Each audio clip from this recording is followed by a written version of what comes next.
Hello and welcome to the Introduction to Faction Warfare. Today we will talk about the main mechanics of faction warfare.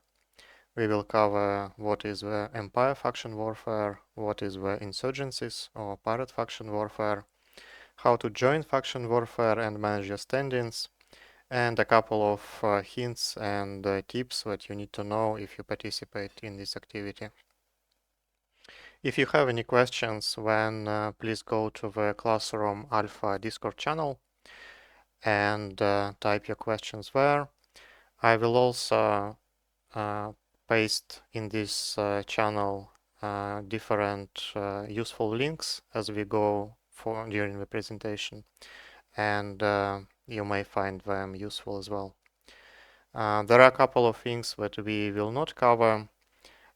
This class is primarily a lecture, and there is no practical component.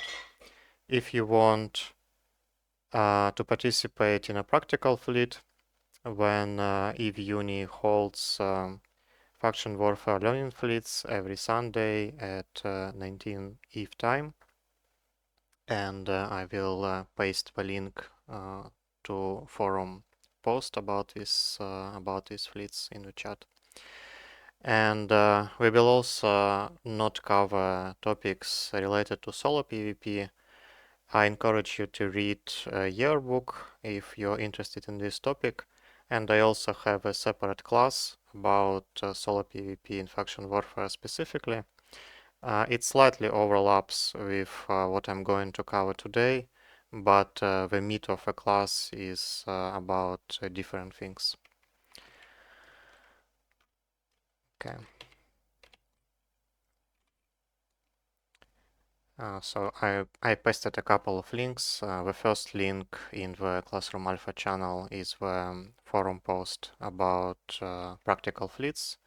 The second link is about the yearbook, and the third link is the recording of EVE Uni class about solo PvP. So you can check that out later if you're interested in this topic. Okay, let's start with what is the faction warfare. Faction warfare is the eternal war between two groups of factions. In the Amarr Minmatar war zone, also called Southern war zone, it's a war between Amarr and Minmatar faction on the Empire side and Angel faction on the Pirate side.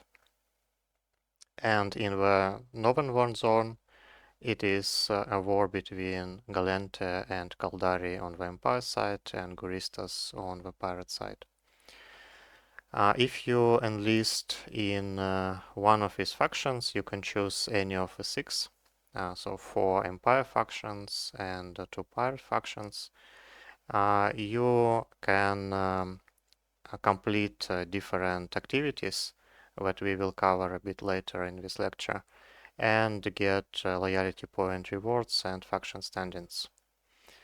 Note that if you enlist in one of the factions, you can be attacked by the other two factions anywhere in space. So, for example, if you enlist in Gallente, you can be attacked by pilots enlisted in Caldari faction and pilots enlisted in Guristas faction anywhere in space. So in high sec or in low sec without intervention of sentry guns. In addition, you will also be attacked in high sec by NPC faction. If you go in the space controlled by the enemy faction. So for example, if you are again listed in Gallente and you go to Caldari space, you will be attacked by NPC Caldari Navy. And similarly, for example, if you enlist in Minmatar faction and you go to Amarr High Sec, you will get attacked by Amarr NPC faction Navy. If you enlist in the Pirate faction, in one of the Pirate factions, then you will be attacked by both Amarr or Minmatar if you are in Angel faction, or by both Calente and Caldari NPC function navy in HiSec if you're in Goristas. So just keep it in mind. Some parts of HiSec become dangerous if you are part of faction warfare. What is the goal of faction warfare? The main goal is the system control. So you can go to faction warfare interface in the game and check the system control of southern and northern war zones respectively, and also what systems are under the influence of insurgencies. The system control itself doesn't actually give that much to the pilots. The main feature for Empire faction warfare is that you can deny docking rights for pilots in the opposing militia, unless it's a frontline system. We will cover types of systems a bit later as well. So generally, like, pilots of opposing factions cannot dock in systems that are not directly at the front line. And for pirate faction warfare pilots, you have so-called security mechanics downgrade. If a system reaches level 5 corruption, it downgrades the security of a system, essentially turning low-sec into null-sec and high-sec into low-sec. Again, we will talk about what is the corruption on the next slides. And another feature of pirate faction warfare is that when pirates win the insurgency, it will make the infrastructure hub in the system with a forward operating base vulnerable for the opposing faction, and it doesn't matter what's the amount of victory points.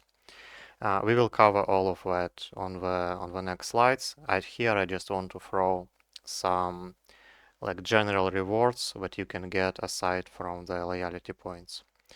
It's not that much, but it's worth to keep in mind. It's also possible to capture the entire war zone, but you don't get anything special for that.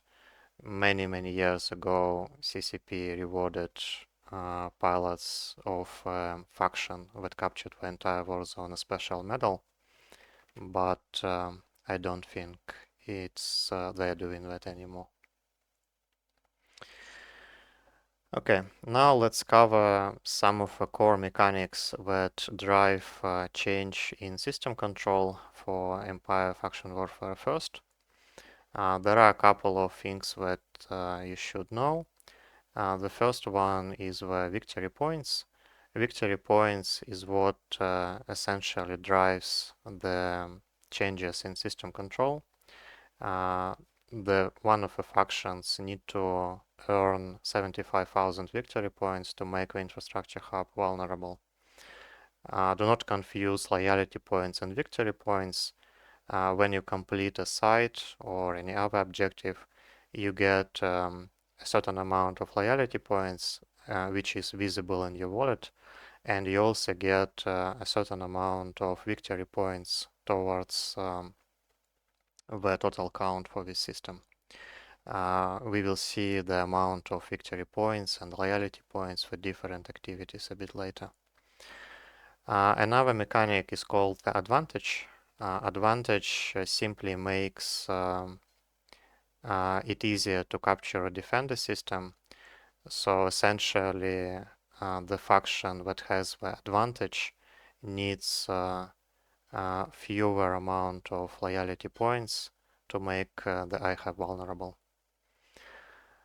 And the infrastructure hub is the main structure in the system for Empire faction warfare.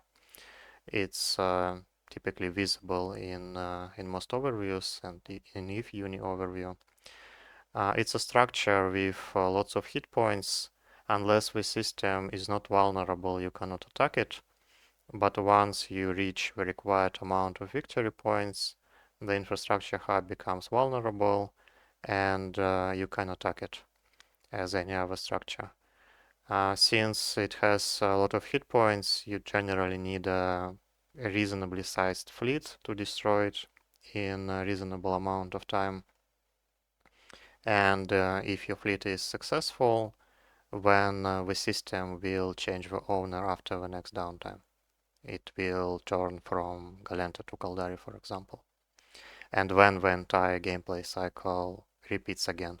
So the system is flipped and the number of victory points is 0 and everything starts again.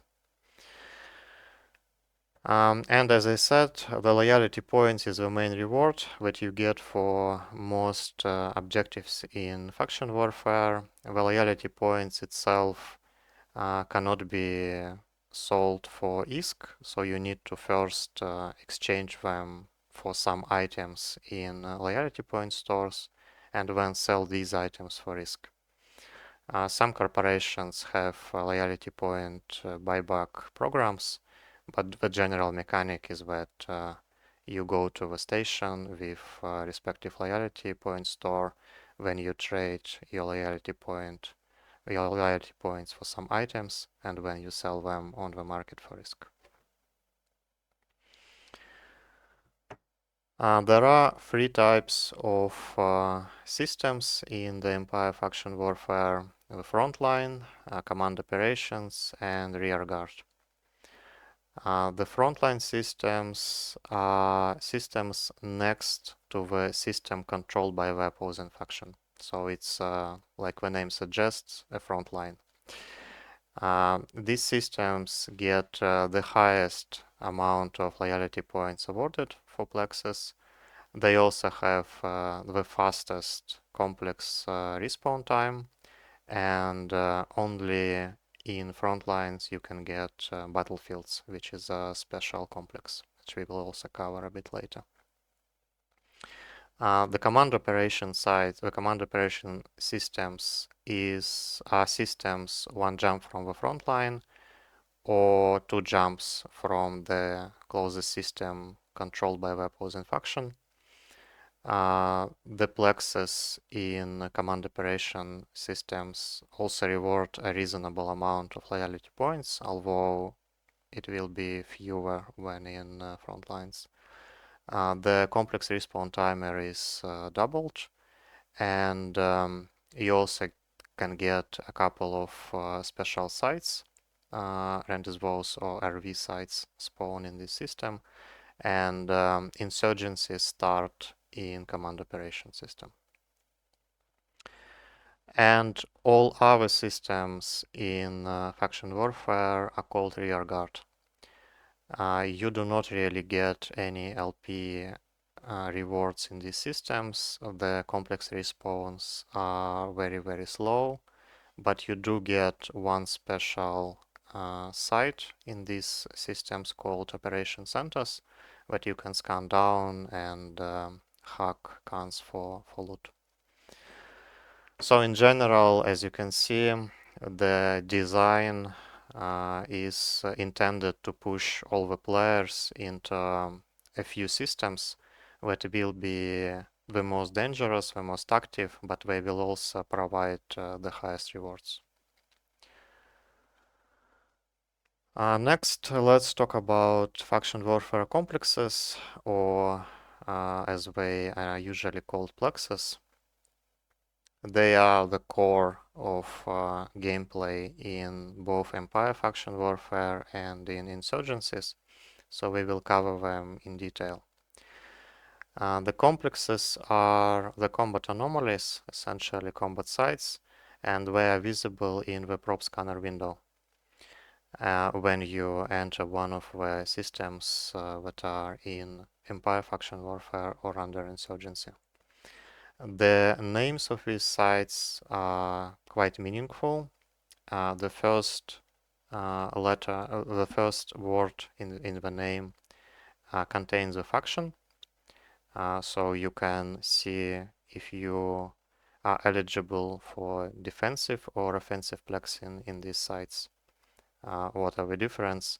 What's the difference? If you are in Galenta, for example, if you are enlisted in Galenta faction warfare, you can complete complexes belonging to Galente function, and it will also contribute to victory points in the system. So essentially it will make the opposing faction, it will make it a bit more difficult for opposing faction to flip the system. This is called the defensive plexing, if you are completing the complexes that belong to your faction. You don't need to kill any NPCs in the complexes if you are defensive plexing, but the rewards will be a bit or a lot lower depending on the level of on the contested level of the system. So if a system is contested by almost 100%, then you will almost get as much as during the offensive plexing, and if a system is not contested at all, you will essentially get 0. And if it's a Caldari faction complex, then you can do offensive plexing as a Galente pilot, and in this case you will need to kill Galente Caldari NPCs inside the complex, and you will get the typical highest reward for closing the complex. The second word in the name is the so-called size. The size of a complex determines what kind of ships can enter into this complex. Again, we will cover it a bit later, but essentially what you need to know for now, the smaller the complexes, like the Scout is the smallest complex and the large or open is the highest complexes. The smaller complexes allow only small ships to enter, so Scouts you can only enter in frigates, and large complexes allow larger ships to enter. The next word, ADV or NVY, determines the ship tech that can enter the complex. In short, NVY complexes allow only Tech 1 or Navy ships, and advanced complexes allow any ships to enter, of a specified size, of course. There are some borderline cases and exceptions that we will also cover a bit later. And the final number, it can be either 1 or 5, determines the maximum payout. If it's a 1, then only one pilot inside the complex gets the maximum payout. If there are 2 pilots inside number 1 complex, then the total payout will get reduced by 2, will get halved. And if it's a 5 complex, maybe 5 for example, then the maximum payout belongs up to 5 pilots. So the reduction becomes only from 6 and beyond. When you initiate the warp to one of these complexes, they will also appear on the overview. So essentially, sometimes people call them like an opened complex or a closed complex. If it's an opened complex, then someone can technically be there, but it's not guaranteed. And if it's a closed complex, then it means that no one ever warped to it. So when you warp to it for the first time, it will appear on the overview. You can pretty easily check if there are any ships inside one of these complexes. You can either use short angle D-scan, or you can use a short range D-scan to check for ships inside these complexes. The topic on D-scan is out of scope for this course, but if Uni holds regular classes, I think one class on D-scan is today. But if that time zone is not convenient for you, I have one of his classes recorded, and you can watch them when you have time. I copy-pasted 2 links in the Classroom Alpha channel. The first link is the theoretical part on how to use DSCAN, and the second link is the practical. So if you have like a general knowledge, then you can only watch the practical. It takes like 10 minutes, I think, the class. I want to talk about how the complex is structured. The structure of a complex is the same for any type of complex except the open. It looks like this. So when you warp to the complex, you typically land on the acceleration gate. As I said, the only exception is the open complex, which is not gated at all. It's just the area. And the acceleration gate essentially checks for all of the limitations that I mentioned on the previous slide. So acceleration gate checks for the appropriate ship size and for appropriate ship tech. So only the ships that are determined by like a game logic will be allowed to enter the complex. Both inside and outside the complex is the dead space area. What is the dead space? What are the dead space areas? These are like special areas in space with a couple of unusual features. The most important ones. In dead space, you cannot do any on-grid warps, even if the object that you want to warp to is further than 150 kilometers away. As you probably know, you can warp to wrecks, like stations, fleet mates, and so on, if we are further than 150 kilometers away from you. This is not allowed in dead space, so there are no on-grid warps to anywhere. Second, if you warp to the dead space, so let's say you are just somewhere on the gate and you warp to the dead space area, it doesn't matter if you warp to your fleet mate, to a combat scan result, to a bookmark, anywhere.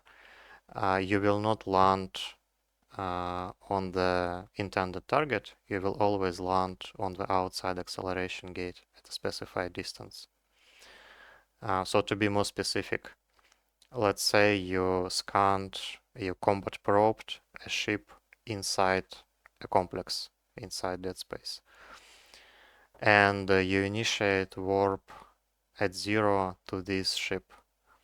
You will not land inside the complex on this ship at 0. You will land on the outside on the acceleration gate at 0. And it works similarly with any other types of warps.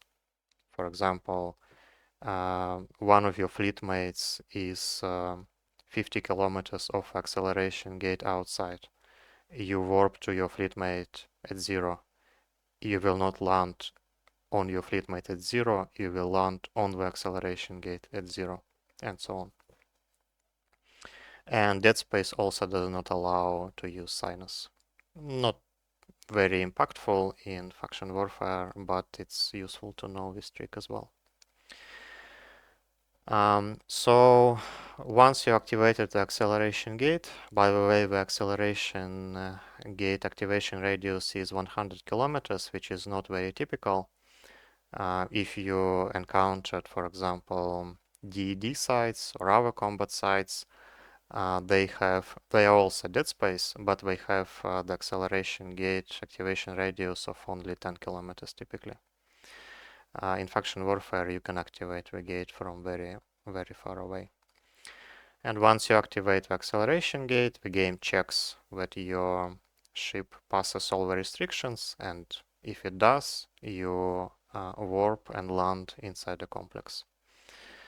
The inside of a complex looks like shown on the picture. You always land on the warping beacon. The warping beacon is about 10 kilometers away from the so-called capture point. The capture point is the middle of a circle where you are allowed to run the timer.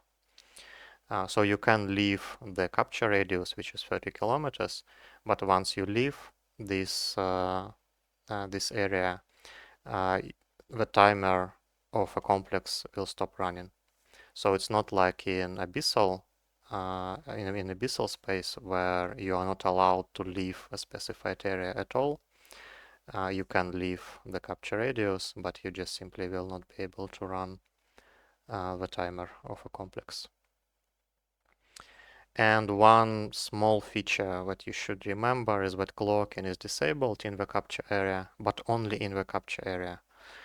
So for example, Griffins or any other ECM ships, they can burn away from the capture radius on clock, and if you warp in the complex, they can declock and still apply electronic warfare to you from very far away. Yeah, and remember that any ships that warp to the complex will always land on the warping beacon. The final slide on complexes. These are the key numbers that are useful when you pick a complex to run. You don't need to remember all of that. I will share the presentation after the class. I will only draw your attention to the most important detail. Firstly, you should know what ships are allowed in what complexes. The smallest complex, as I said before, is the Scout, and the largest is the Open. And the progression goes from frigates to destroyers to cruisers, and then not to battle cruisers but to battleships. So there are no specific complex that restricts ship sizes from battle cruisers and below. After medium you get large, and large allows battleships and smaller. And open complexes are not gated. All complexes except the Scout and the Battlefield, which is a bit of a special case, can be either Navy or advanced. I explained the difference between these before. I promised that we will cover some borderline cases, and here they are. You need to know that tech-free ships can only enter advanced complexes one size larger than normal. For example, tech-free destroyers can only enter mediums, but not smalls. But tech-2 destroyers can enter advanced smalls. And it goes similarly for tech-free cruisers as well. And a common question, like what are the Pirate, Sisters of Eve, and Society of Conscious Thought ships? Are they Navy or advanced? They are advanced by game definition. So if you fly Asteros, Garmors, or something like this, you will not be able to enter Navy complexes. And in insurgencies, all complexes will be advanced. There are no Navy types. The next important thing here is the required damage per second to kill the NPCs inside the complex. There are two numbers in this column. The first one is the minimal, and the second is the best, that allows you to kill NPC relatively quickly. The main takeaway from these numbers is that usually you need at least a frigate for Scout and small, and at least a high DPS destroyer for medium, large, and open. You can complete like larger complexes in smaller ships. It's fine. You can just take like a catalyst or a thrasher, and it will deal with NPCs in open, large, or medium complexes just fine.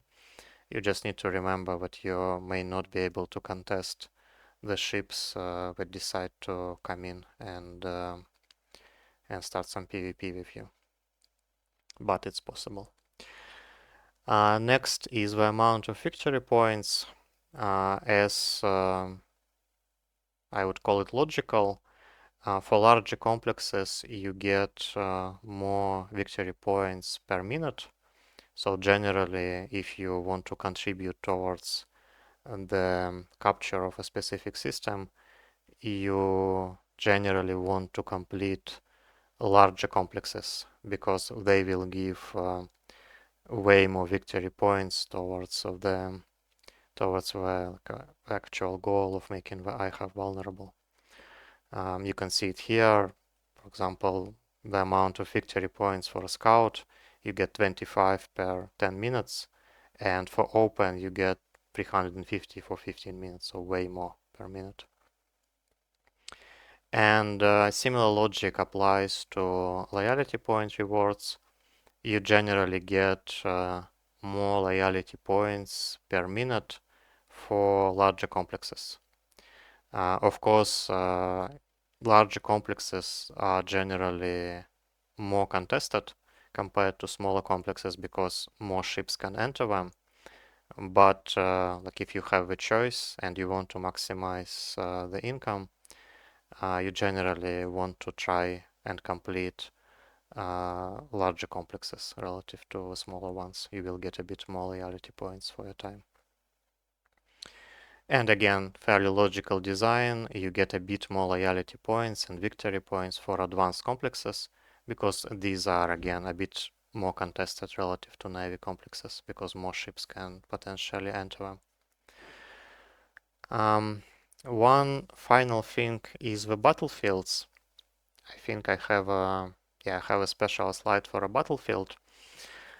These are essentially again a complex with a gate that limits the incoming ships for battleships and only Navy types, which is very important. And it has a bunch of special rules. So first one,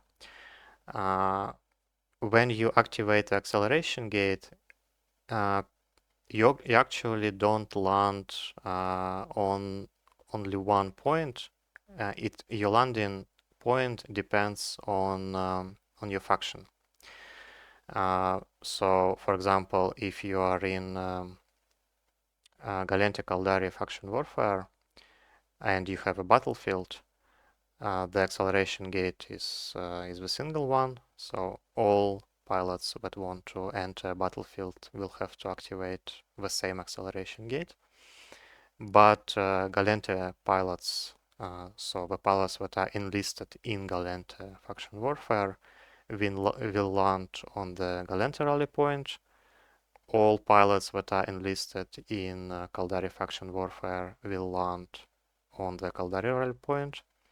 And all other pilots that are either not enlisted anywhere or enlisted in some for some other faction other than Gallente or Caldari will land on a third point. And these points are pretty far away from each other. It's about 100 kilometers. So it helps to make PvP a bit more dynamic. It's more difficult to just camp the warping beacon, although it's still possible, but it's just a bit more difficult. So these are like this is the first important difference compared to all other complexes. The second is that you have 3 capture areas and not one. In all other complexes, you just have a single 30-kilometer capture area and you need to kill the NPC and then stay within this capture area to run the timer. In battlefields, you have 3 capture areas and there are a bunch of NPCs that continuously spawn and pause the timer. So typically, you need a fleet to complete them. The current meta is to bring a couple of long-range damage dealers that can kill NPCs in all 3 sites at the same time, and then a couple of smaller ships to run the timer. This is like a minimal setup. If uncontested, the battlefield takes about half an hour, but of course it can it can last for a very long time if our faction decides to contest it. It gives a lot of loyalty points and victory points. I will just go back to a previous slide. So it gives 2000 victory points, which is quite a lot compared to regular complexes. And it also rewards up to 150,000 loyalty points, which is also a pretty reasonable number. The highest payout for Battlefield is 30 pilots. So up to 30 pilots will get up to 150,000 loyalty points. And if there are more than 30 pilots, then the payout will be decreased correspondingly.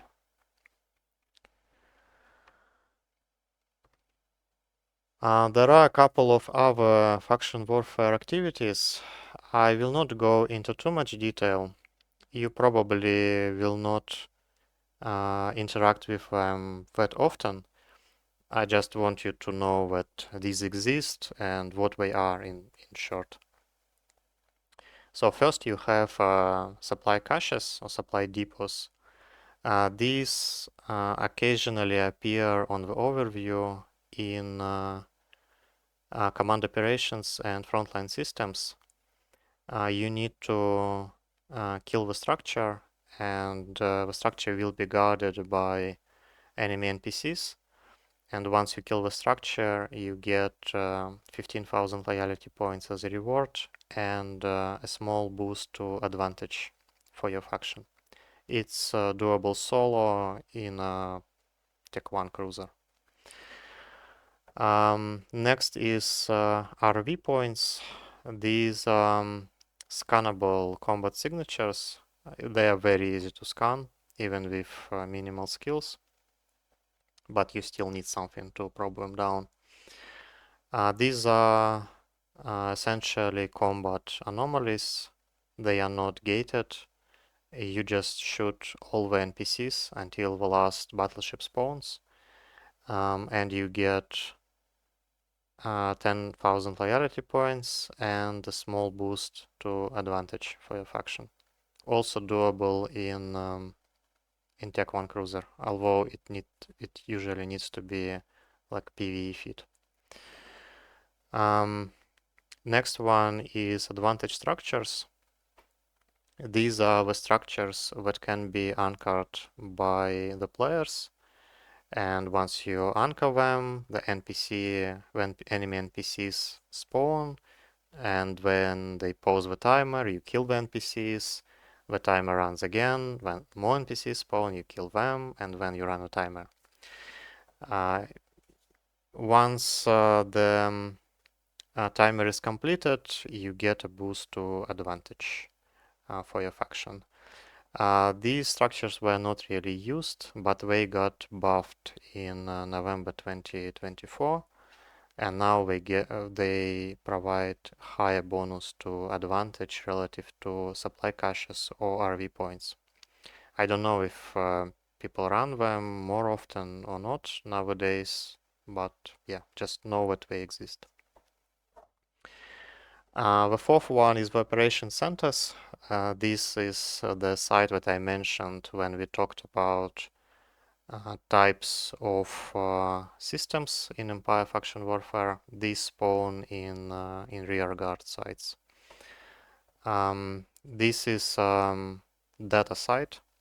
Also requires probing, and once you hack the first con, the enemy NPCs will warp in and engage you. The main reward is the loot. Not a very lucrative site, but you may encounter it occasionally, and now you know what this is. And finally, missions. You can complete faction warfare missions similarly to like normal missions in HiSec. The faction warfare missions are always in low sec, and the loyalty point reward, again similar to any other mission structure, depends on the level, on your skills, and so on. They used to be a very profitable way to make LP in faction warfare, but they got nerfed really hard in November 2022. So now they exist, but people generally do not engage in them that much. Okay, the next topic is insurgencies. Insurgencies are the pirate faction warfare. They start in a random command operation system, and when for 24 hours there is a so-called like a setup or initiation timer, and after that the insurgency starts, and all the complexes and activities around the forward operation base start to spawn. The forward operating base is similar to faction warfare iHub. It essentially has the same meaning for participants of faction warfare.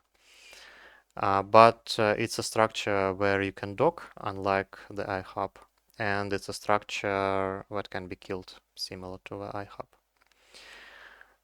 The system control for insurgencies is built around corruption and suppression mechanics. If you are enlisted in pirate faction warfare, you complete sites and increase corruption. And if you are enlisted in the Empire faction warfare, then you can complete the same sites but increase suppression. There are up to 5 levels or 5 stages of both corruption and suppression, and each of these levels trigger specific events that will be system-wide. What are the win conditions for both pirates and militia pilots? They need to reach a certain number of systems under level 5 corruption or suppression. This certain number of systems will depend on the results of previous insurgencies. It's called the ambition modifier. What does it mean?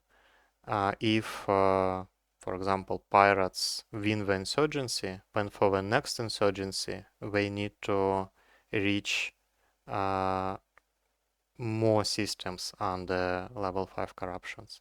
And if we win again, we need to, for the next insurgency, we need to get even more systems. So the maximum level is 20 and the minimum is 7. To be honest, pirates always win the insurgencies because the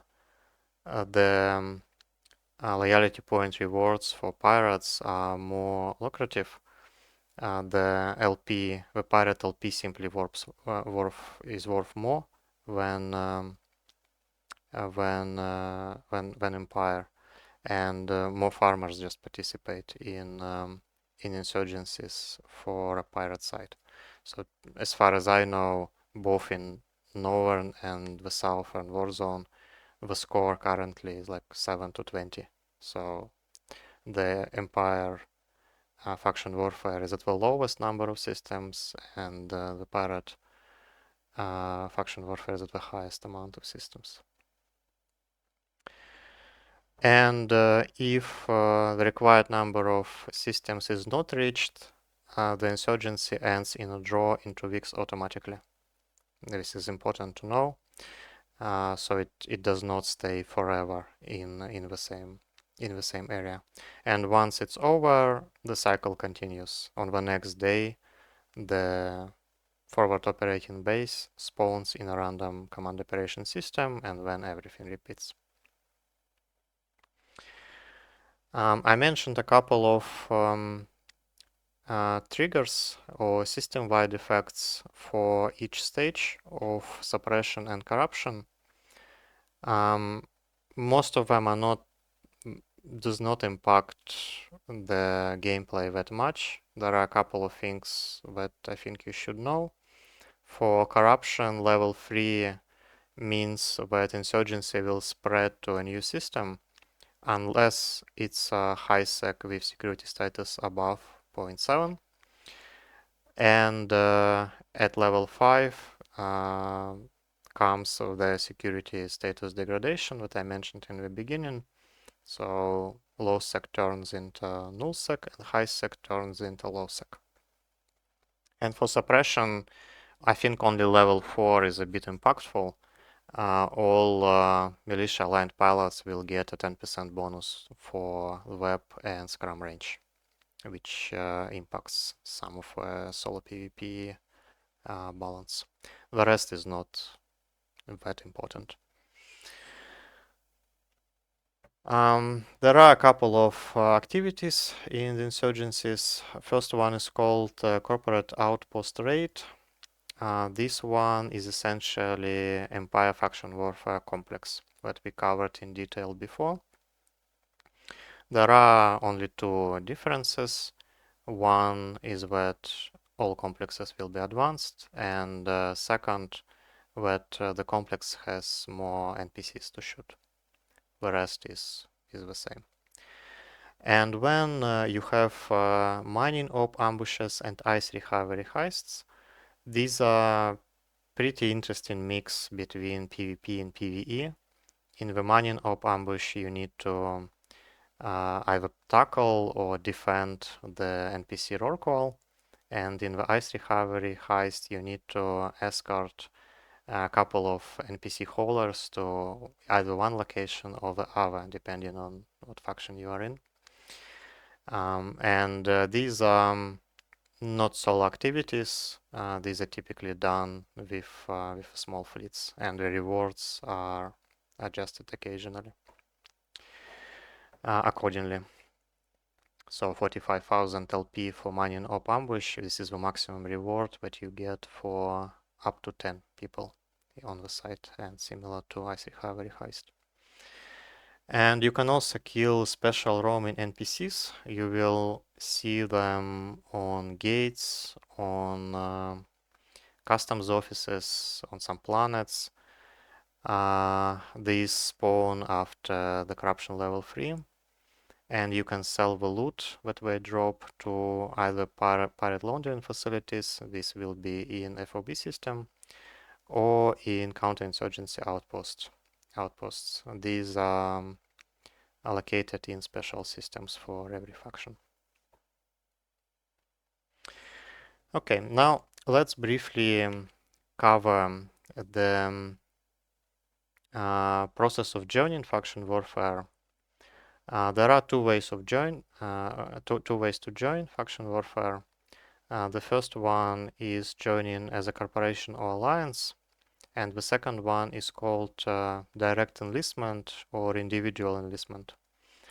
For EVUNI, if you want to stay in EVUNI, only the second option is available, because EVUNI itself is not in faction warfare, and EVUNI members are allowed to join any faction warfare that you like, both militia or pirate, doesn't matter. The only limitation is that you are not allowed to engage other EVUNI, even if they are in opposing faction. The main trick for enlisting is that you need positive unmodified standings. These are often confused with modified standings because most of the game accepts modified standings, but not faction warfare. So you can see in a picture on the slide, this pilot has modified standings of 1.03 for Caldari, but it's because it's modified by the diplomacy. And the actual base standing is negative 0.68. And this pilot will not be able to join Caldari faction warfare because their unmodified base standings is negative. And it takes a while to actually grind these standings, so just keep in mind, just look at your character and see what are your standings towards a specific faction. For corporation enlistment, the entire corporation must have an average unmodified standings. So if you take part in faction warfare as a corporation, you can actually be a part of faction warfare with negative base standings as long as the entire corporation has positive average base standings. And you can enlist and retire from faction warfare once per 24 hours. There are no punishments or anything like this.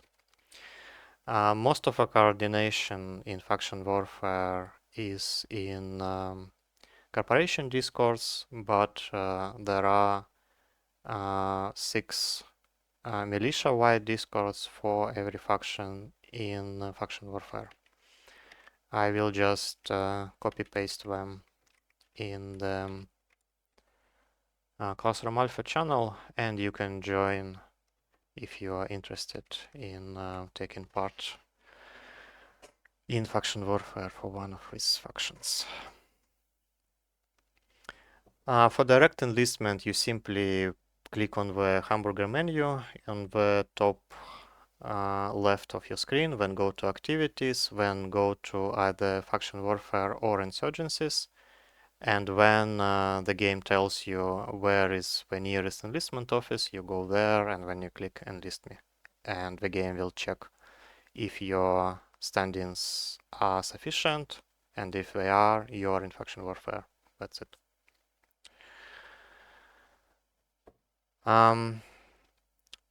As you probably noticed, standings are quite important in faction warfare, and you need to keep an eye on them, especially if you want to change faction in the future.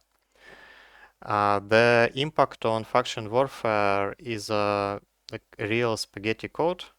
It's summarized here on this table. Again, you don't really need to remember all of this. I will share a presentation with you after the class. Again, I will only talk about the most important activities that will impact your standings. The first one is promotion. Promotion is based on your standings with NPC faction warfare militia corporation and the victory points that you acquire. So every time you capture a complex, you will get a small boost towards both standings of the NPC corporation, and you will add the victory points to your total history or your total bank. And eventually you will get promoted. And when you promoted, your faction standings will increase towards the faction that you are fighting for. But the problem is, it will lead to derived standings loss. So if you get promotion for Gallente, your faction standings for Caldari and Amar and some other factions will be reduced. And if you stay in Gallente for a while and you get a bunch of promotions, when your standings towards Caldari and some other enemies of Gallente will be pretty much ruined. So you need to keep an eye on that. You may need to run the Sisters of Eve Epic Arc to repair the standings if you care about them. Or you may want to avoid promotion and maybe go to a different faction. And the second thing that you should know is aggression towards militia pilots. Well, obviously you should not avox your friendly militia pilots because you get both penalties for faction warfare corporation standing and your faction standings. And if you do it often enough, you will simply get kicked out of faction warfare automatically once your faction standings will be too low. But the game also considers any area of effect weapons as aggression. So for example, if you are in a fleet, in a faction warfare fleet, and you use smart bombs or ECM burst, which is normal in many fleets, the game will think that you aggressed all of the fleet mates around you, and it will issue a huge penalty to your function standings, which is a pretty weird game design, but it exists in the game for many years, so just keep that in mind. And also remember that if you or one of your pilots, friendly pilots, picks up a suspect or criminal flag, you can actually kill them without any penalties, which is also pretty weird design. But you need to keep it in mind. So for example, if you enter like a battlefield and you have a suspect flag, your friendly pilots in the battlefield may just kill you just because we can, because they will not get any penalties towards standings. Final slide. A couple of tips on good manners and how to convert your loyalty points to ISK. One thing that you need to remember in faction warfare is that practically every site in faction warfare has a limit on the maximum payout for pilots in this complex. So if you enter a site that is occupied by someone, you essentially reduce their payout. And this is called seagulling in faction warfare. And seagulls are often shot by friendly militia pilots. Of course, there are some accidents, like when you activate the acceleration gate and when you land inside the complex just when the timer finishes. But yeah, people understand that. But like occupying the complex that is already taken by other pilots is not good manners. And similarly, if you participate in the battlefields, people will generally expect that you to contribute in some way. So if you just enter a battlefield and then do nothing and wait for a payout, you also may get shot for seagulling. And one advice on LP to ISK conversion, it depends a bit on the current state of the market, but you can always go to the Fuzzwork and check the highest loyalty point items. I will copy paste this link as well.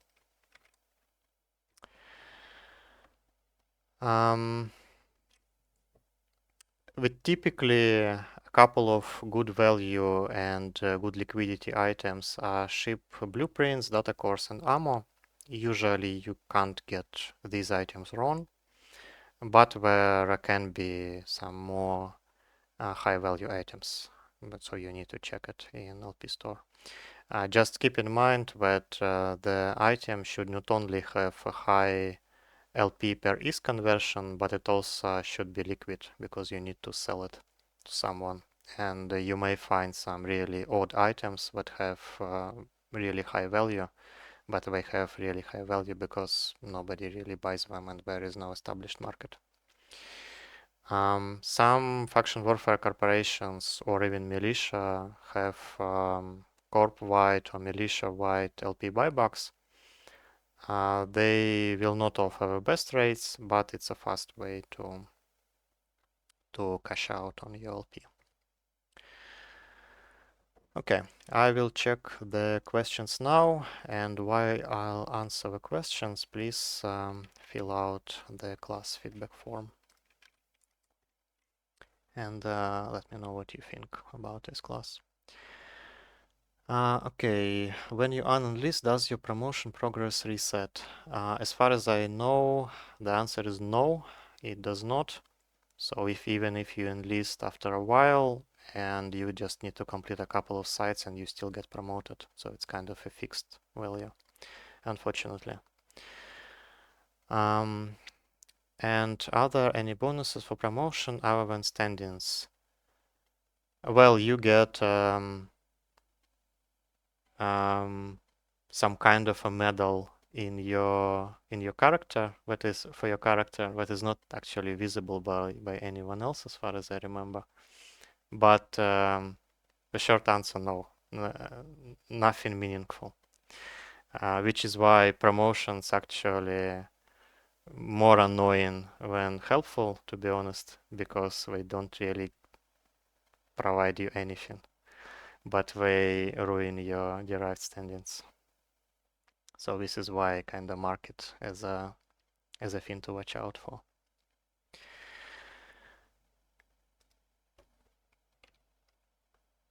Okay. If there are no questions, then thank you all for coming. I hope you found this class useful. If you want to participate in practicals for faction warfare, then check out the practical fleets on Sundays.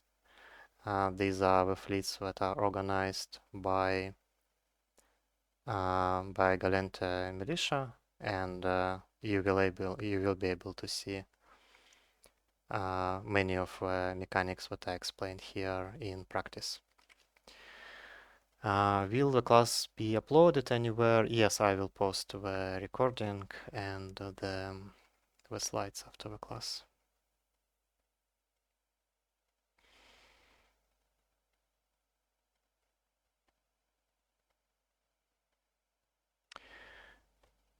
Okay, thanks a lot for coming, and I hope to see you in the next classes. Bye bye.